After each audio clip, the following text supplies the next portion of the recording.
এখানে p equal 3 plus 2√2 p plus 1/p এর মান কত? খুব সহজে আমরা বের করতে পারি। তাহলে p এর মান কত আছে?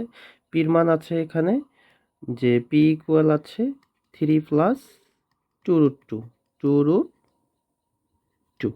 তাহলে এখন 1/p এর মানটা যদি বের করলেই আমরা এই রাশিটির মান বের করতে পারবো। তাহলে 1/p, যে 1/p এর মান কি হবে? শুধু জাস্ট এটা শুধু প্লাসের জায়গায় মাইনাস করে দিলেই হবে। 3 মাইনাস 2√2। যদি থাকতো p এর মান 3 মাইনাস 2√2, তাহলে 1/p এর মান তখন হয়ে যেত 3 প্লাস 2√2। ঠিক আছে? তাহলে এখন আমাদের যে রাশিটার মান চাইছিল কি বের করতে হবে? যে p প্লাস 1/p এটার মান কত? তাহলে p এর মান ছিল কত? p এর মান ছিল 3 প্লাস 2√2 প্লাস 1/p এর মান হচ্ছে 3 মাইনাস 2√2। তাহলে এইটা আর এটা আমাদের ক্যান্সেল হয়ে যাচ্ছে। 3 আর 3 যদি যোগ করি কত হয়? 6। তাহলে এটার মান কত? 6। খুব সহজেই করা যাবে।